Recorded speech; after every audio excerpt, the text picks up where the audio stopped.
वर्णिवेशरमणीय दर्शनं मन्दहासरुचिराननाम्बुजं पूजितं सुरनरोत्तमैर्मुदा धर्मनन्दनमहं विचिन्तये। असतो मा षड्गमय तमसो मा ज्योतिर्गमय मृत्युर्मा अमृतं गमयः। ओम शांति शांति शांति। આજની જ્ઞાન સભાની અંદર પધારનારા બધા જ ભગવદ્ ભક્તોને વેદાંતાચાર્ય, પુરાણ ઇતિહાસાચાર્ય, એમએ ફિલોસોફી શાસ્ત્રી રાકેશભાઈના હેતપૂર્વક જય સ્વામિનારાયણ।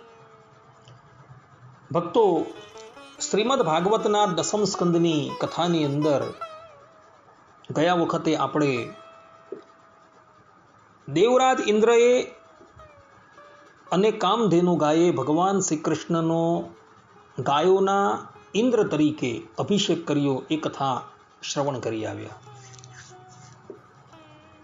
હવે આજે આપણે 28મા અધ્યાયની અંદર ભગવાન શ્રી કૃષ્ણએ નંદરાયજીને વરુણ લોકમાંથી મુક્ત કર્યા તથા વ્રજના ગોપોની પ્રાર્થનાથી એમને પોતાના દિવ્ય ધામના દર્શન કરાવ્યા એ કથા આપણે શ્રવણ કરશું। સુખદેવજી મહારાજ કહે છે કે હે પરીક્ષિત, નંદ બાવાએ કાર્તિક સુધી એકાદશીનો ઉપવાસ કર્યો અને ભગવાનની પૂજા કરી તથા તે જ દિવસે રાત્રિના સમયે દ્વાદશીના પરોઢમાં વહેલા ઉઠી સ્નાન કરવા માટે યમુના જલમાં પ્રવેશ કર્યો। નંદ બાવાને એ ખબર ન રહી કે અત્યારે આસુરી કાળ છે, તેથી તેઓ રાત્રિના સમયે જલમાં પ્રવેશી ગયા। તે વખતે વરુણના એક સેવકે તેમને પકડી લીધા અને પોતાના સ્વામી પાસે તેમને લઈ ગયા। ભક્તો, શાસ્ત્રોની અંદર સ્પષ્ટ રૂપે વિધાન કરવામાં આવેલું છે કે રાત્રિને વિશે ક્યારેય સ્નાન કરવું જોઈએ નહીં। સાંજની વેળાએ પણ સ્નાન કરવું જોઈએ નહીં, પરંતુ સૂર્યગ્રહણ અને ચંદ્રગ્રહણના સમયે રાત્રે પણ સ્નાન કરવું જોઈએ। આ પ્રમાણેની આજ્ઞા સ્કંદ પુરાણની અંદર આપેલી છે।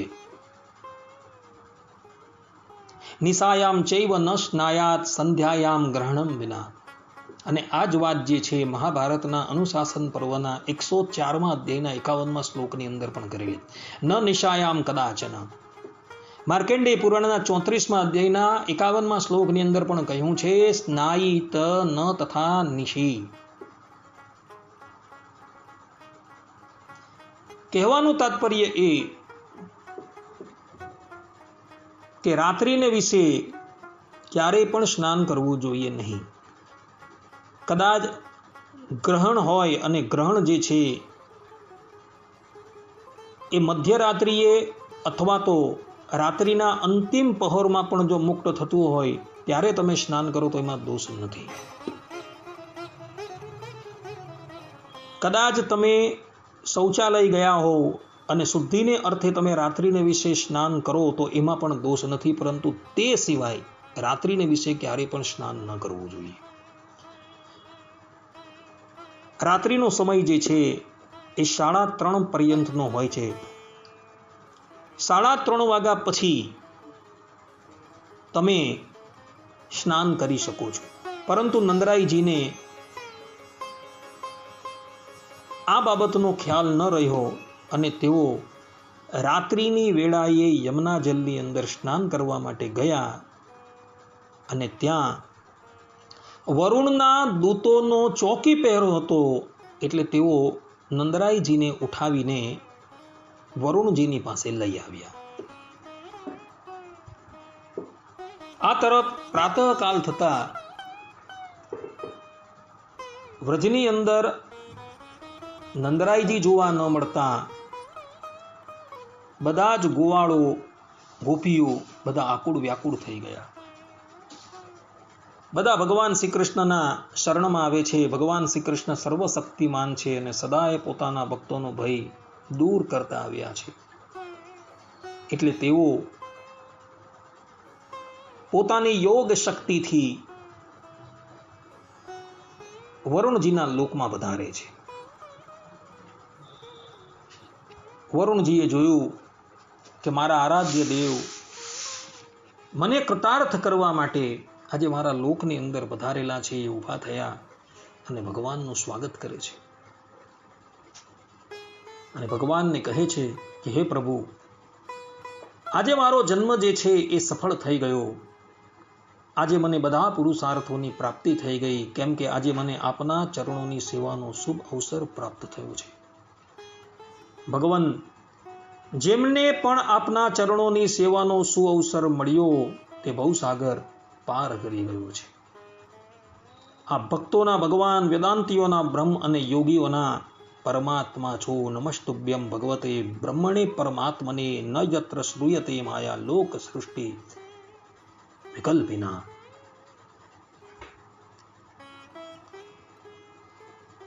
વરુણજી કહે છે કે હે પ્રભુ, મારો આ સેવક અતિ મૂર્ખ અને અજ્ઞાની છે. તે પોતાના કર્તવ્યને પણ જાણતો નથી.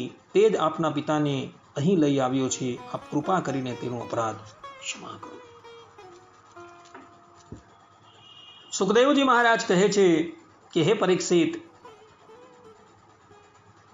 ભગવાન શ્રી કૃષ્ણ બ્રહ્મા વગેરે ઈશ્વરોના પણ ઈશ્વર છે. લોકપાલ વરુણે આ પ્રમાણે તેમની સ્તુતિ કરીને તેમને પ્રસન્ન કર્યા. ત્યાર પછી ભગવાન પોતાના પિતા નંદજીને લઈને વ્રજમાં આવ્યા અને વ્રજવાસી ભાઈ બંધુઓને તેમણે આનંદિત કર્યા. નંદ બાવાએ વરુણ લોકમાં લોકપાલોના ઇન્દ્રિયાતીત ઐશ્વર્ય અને સુખ સંપત્તિઓને જોયા તથા એ પણ જોયું કે ત્યાંના નિવાસીઓ તેમના પુત્ર શ્રી કૃષ્ણના ચરણોમાં નમી નમીને પ્રણામ કરી રહ્યા હતા. તે જોઈને તેમને બહુ જ આશ્ચર્ય થયું. તેમણે વ્રજમાં આવીને પોતાના જ્ઞાતિ ભાઈઓને બધી વાત કહી સંભળાવી. સુખદેવજી મહારાજ કહે છે કે હે પરીક્ષિત, ભગવાનના પ્રેમી આ બધું સાંભળીને એવું સમજવા લાગ્યા કે અરે, આ તો સ્વયં ભગવાન છે. ત્યારે તેમણે તેમને મનમાં બહુ જ ઉત્સુકતાથી વિચાર કર્યો કે શું ક્યારેય જગદીશ્વર ભગવાન શ્રી કૃષ્ણ અમને બધાને પોતાનું માયાતીત સ્વધામ, જ્યાં કેવલ તેમના પ્રેમી ભક્તો જ જઈ શકશે, તે બતાવશે કે અહીં ભક્તો વ્રજના ગોપ ગોવાળોને ભગવાન શ્રી કૃષ્ણને વિશે ભગવત ભાવ ઉદય થઈ ગયો છે. પહેલા મનુષ્ય ભાવ હતો, ત્યારબાદ દેવ ભાવ અને પછી વ્રજના ભક્તોને ભગવાન શ્રી કૃષ્ણ વિશે ભગવત ભાવ જે છે એ પ્રગટ થયો છે. અને એટલે માટે તેઓ મનોમન વિચારવા લાગ્યા કે શું ભગવાન શ્રી કૃષ્ણ અમને એમનું માયાથી પર જે ધામ આવેલું છે એ ધામના દર્શન કરાવશે. સુખદેવજી મહારાજ કહે છે કે હે પરીક્ષિત, ભગવાન શ્રી કૃષ્ણ સ્વયં સર્વદર્શી છે. ભલા તેમનાથી આ વાત કઈ રીતે છુપી રહી શકે? તેઓ પોતાના આત્મીય ગોપોની અભિપ્સા જાણી ગયા અને તેમણે તેમનો સંકલ્પ સાકાર કરવા માટે કૃપાપૂર્ણ થઈ આ પ્રમાણે વિચાર કર્યો. આ સંસારમાં જીવ અજ્ઞાનવશ શરીરમાં આત્મબુદ્ધિ કરીને જાત જાતની કામનાઓ અને તેને પૂરી કરવા માટે અનેક પ્રકારના કર્મો કરે છે. પછી તેના ફલ સ્વરૂપ દેવતા, મનુષ્ય, પશુ, પક્ષી વગેરે ઊંચ નીચ યોનિઓમાં ભટકતો ફરે છે. તેથી તે પોતાના સ્વરૂપને જાણી શકતો નથી. પરમ કૃપાળુ ભગવાન શ્રી કૃષ્ણએ આવું વિચારીને તેમના પર કરુણા સભર થઈને તે ગોપોને માયાના અંધકારથી અતીત પોતાનું પરમ ધામ દેખાડ્યું. ભક્તો, અહીં સદગુરુ ગોપાળાનંદ સ્વામી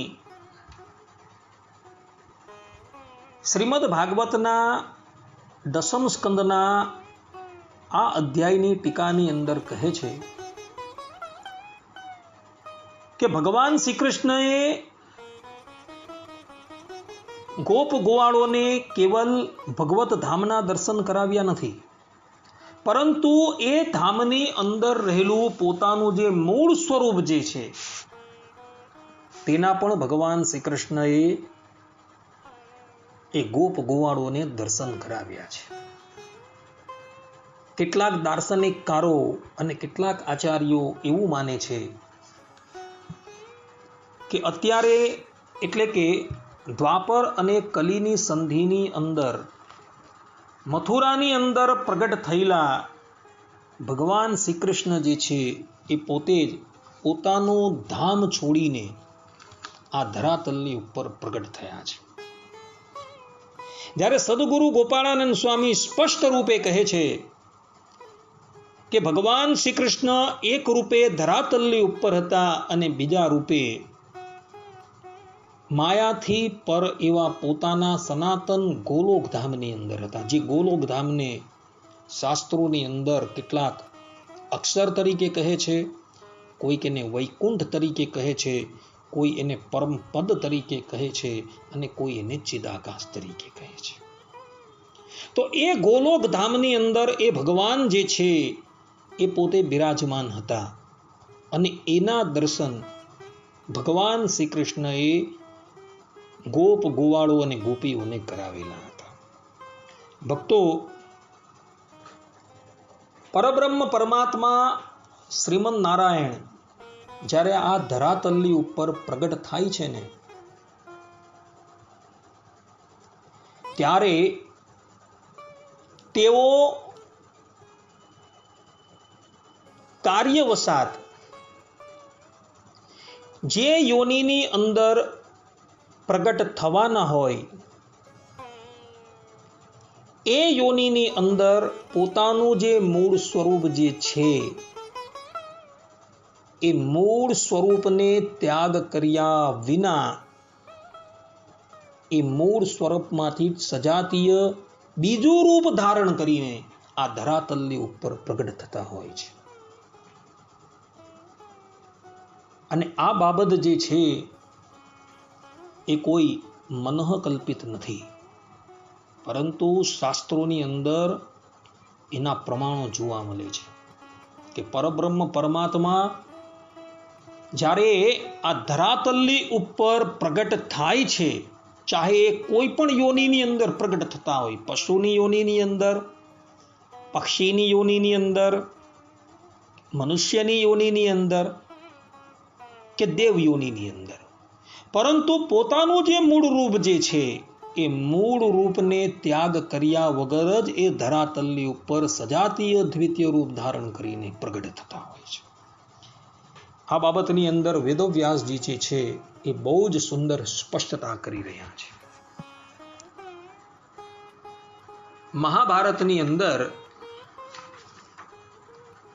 શાંતિ પર્વ આવેલું છે. આ શાંતિ પર્વની અંદર 339માં અધ્યાયની અંદર 106 અને 107મા શ્લોકની અંદર શ્રીમન નારાયણ ભગવાન એ પોતે બોલે છે અને વ્યાસજી જે છે એ આ વાક્યોને લિપિબદ્ધ કરે છે. ભગવાન શ્રીમન નારાયણ જે છે કહે છે, અતિક્રાંતઃ પુરાણેષુ શ્રુતાસ્તે યદિ વા ક્વચિત અતિક્રાંતાશ્ચ બહવઃ પ્રાદુર્ભાવા મમોત્તમાઃ લોક કાર્યાણિ કૃત્વા ચ પુનઃ સ્વામ પ્રકૃતિમ ગતાઃ. અર્થાત કે મારા અવતારો અત્યાર સુધીની અંદર ઘણા થઈ ચૂકેલા છે. એ બધા જ અવતારો તમે પુરાણોની અંદર શ્રવણ કરેલા હશે. મારા કેટલાય અવતાર એ સર્વોત્તમ થઈ ચૂકેલા છે. તે બધા જ અવતારો લોકહિતનું કાર્ય સંપન્ન કરી પુનઃ પોતાના મૂળ સ્વરૂપની અંદર મળી જાય છે, અર્થાત કે લીન થઈ જાય છે. આ વાત ભગવાન વેદવ્યાસજીએ લિપિબદ્ધ કરેલી છે અને શ્રીમદ નારાયણે મહાભારતના શાંતિ પર્વના 339મા અધ્યાયના 106 અને 107મા શ્લોકની અંદર લખેલી છે. અને એના દ્વારા એ વાત સ્પષ્ટ થઈ જાય છે કે પુરુષોત્તમ નારાયણ જે છે એ પોતાનું મૂળ રૂપ છોડીને ક્યારેય પણ અવતાર ધારણ કરતા નથી. અને આ જ વાત બ્રહ્માંડ પુરાણની અંદર આવેલા આધ્યાત્મ રામાયણની અંદર પણ બાલકાંડની અંદર પ્રથમ સર્ગની અંદર પ્રથમ અધ્યાયમાં પહેલા શ્લોકની અંદર લખેલી છે. યહ પૃથ્વી ભરવારણાય દિવિજૈઃ સંપ્રાર્થિતશ્ચિન્મયઃ સંજાતઃ પૃથ્વી તલેર્વિકુલે માયામનુષ્યો વ્યયઃ નિશ્ચક્રમ હત રાક્ષસઃ પુનરગાદ બ્રહ્મત્વમાદ્યમ સ્થિરામ કીર્તિમ પાપહરામ વિદાય જગતામ તમ જાનકીશં ભજે. અર્થાત કે જે ચિન્મય અવિનાશી પ્રભુએ પૃથ્વીનો ભાર ઉતારવાને માટે દેવતાઓની પ્રાર્થનાથી પૃથ્વી તલ પર સૂર્યવંશની અંદર માનવ રૂપથી અવતાર ધારણ કરેલો હતો. જેઓએ રાક્ષસોના સમૂહને મોતને ઘાટ ઉતારી તથા સંસારમાં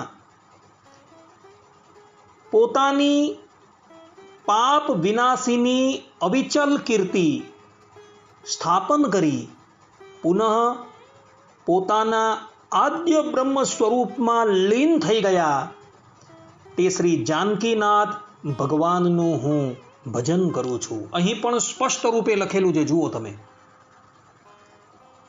કે ભગવાન શ્રી રામ જે છે એ રાક્ષસોનો સંહાર કરી અને પોતાની પવિત્ર કીર્તિનું સ્થાપન કરી પોતાના આદ્ય બ્રહ્મ સ્વરૂપની અંદર એ લીન થઈ ગયા. કહેવાનું તાત્પર્ય અહીં એવું છે કે ભગવાન શ્રી રામ પણ જ્યારે આ ધરાતલની ઉપર અવતાર ધારણ કરીને આવ્યા ત્યારે પણ એઓના ધામની અંદર જે એમનું મૂળ સ્વરૂપ જે છે એ તો જેમનું તેમ જ હતું. એ મૂળ સ્વરૂપને ત્યાગ કરીને ભગવાન ધરાતલની ઉપર અવતર્યા નહોતા એવું અહીં ભગવાન વેદવ્યાસજી પોતે કહી રહ્યા છે.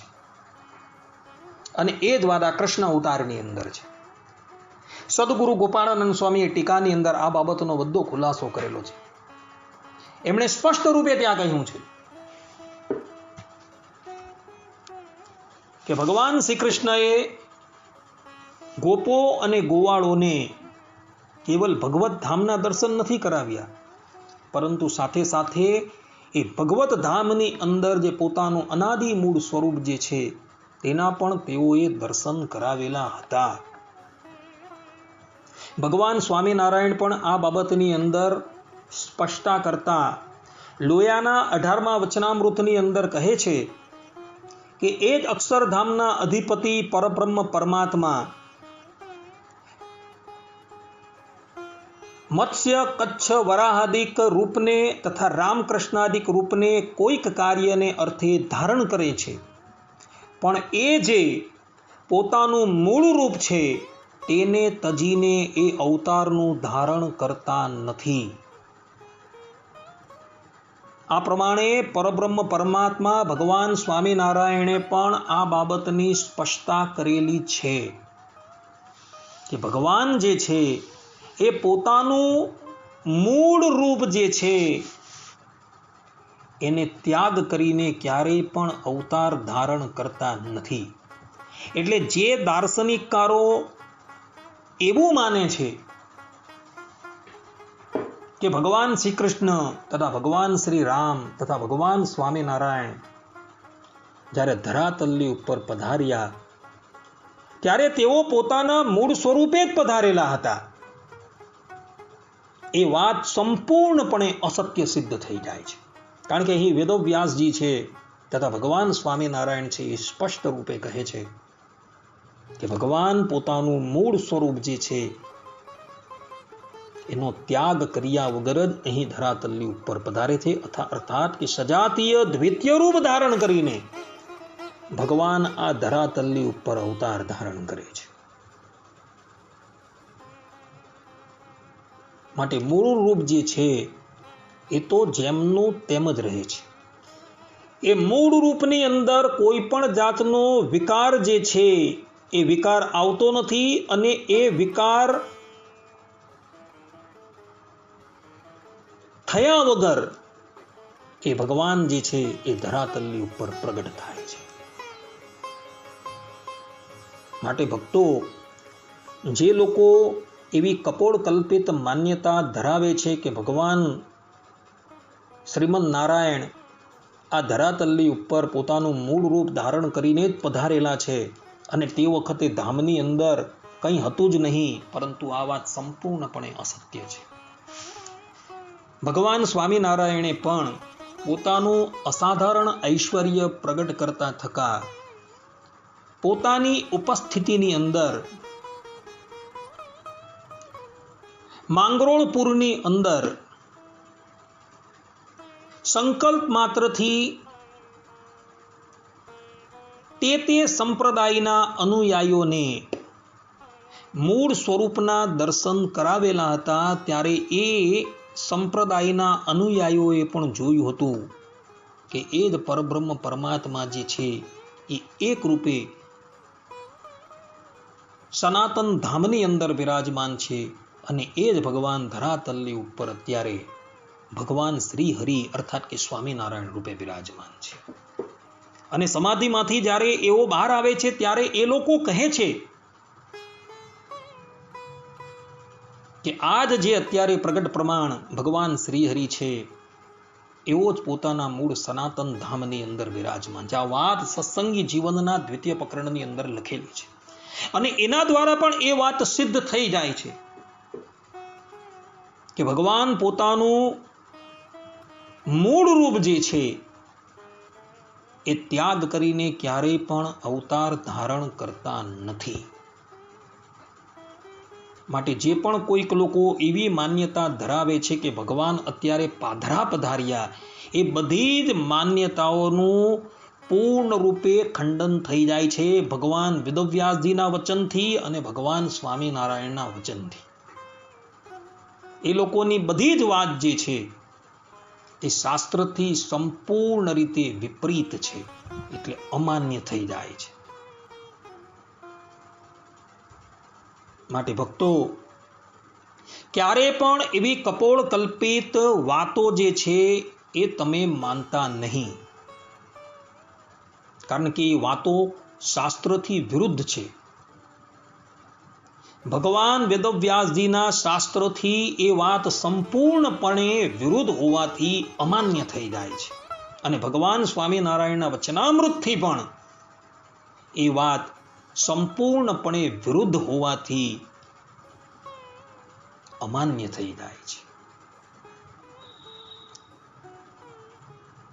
માટે ભક્તો, મનની અંદર એવી દ્રઢતા રાખજો કે પુરુષોત્તમ નારાયણ પોતાનું ધામ છોડીને પોતાનું મૂળ રૂપ જે છે એનો ત્યાગ કરીને ક્યારેય પણ અવતાર ધારણ કરતા નથી. આ વાતને મનની અંદર દ્રઢ કરીને રાખજો. અસ્તુ. વ્રજના ગોપ અને ગોવાળોને ભગવાન શ્રી કૃષ્ણએ પોતાના ધામના દર્શન કરાવ્યા.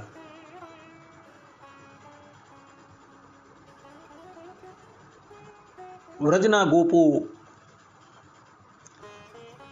ભગવાનના ધામના દર્શન કરે છે અને તેમાં રહેલા જે મૂળ સ્વરૂપ જે છે તેના દર્શન કરે છે અને એ લોકો આશ્ચર્યચકિત થઈ જાય છે. થોડો કાળ પર્યંત ભગવાન શ્રી કૃષ્ણ એમને પોતાના મૂળ સ્વરૂપના દર્શન કરાવે છે અને પછી એવો પોતાનું મૂળ સ્વરૂપ જે છે તેને અદૃશ્ય કરી દે છે. ગોપીઓ અને ગોવાળોએ જોયું કે જે શ્રી કૃષ્ણ ભગવાન માયાથી પર પોતાના સનાતન ધામની અંદર બિરાજમાન છે, એના એ જ અત્યારે અમારી મધ્યની અંદર બિરાજમાન છે. અને એ જોઈને એ લોકોને ભગવાન શ્રી કૃષ્ણ પ્રત્યે ભગવાનપણાનો નિશ્ચય જે છે એ અતિશય દ્રઢ થઈ જાય છે. આ પ્રમાણે શ્રીમદ ભાગવતની અંદર દસમ સ્કંદના 28મા અધ્યાયની જે લીલા જે છે એ પૂર્ણ થાય છે. ભક્તો, હવે પછીની કથા જે છે એ તમે બધા ધ્યાનપૂર્વક સાંભળજો, કારણ કે હવે પછીના 5 અધ્યાય જે છે એ રાસ પંચાધ્યાય છે.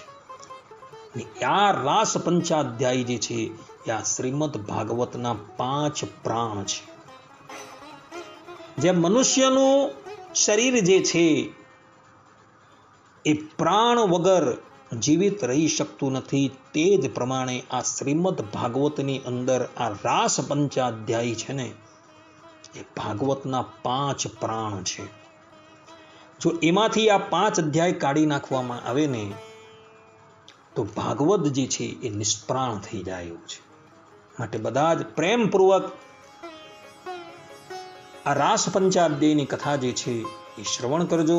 ત્યાં લગીન બધા જ ભગવદ ભક્તોને હિતપૂર્વક જય સ્વામિનારાયણ. સર્વે સંતો નિરામયઃ, સર્વે સુખિનો ભવંતુ, સર્વે ભદ્રાણિ પશ્યન્તુ, મા કશ્ચિત દુઃખ ભાગ ભવેત. અસ્તુ. જય સ્વામિનારાયણ.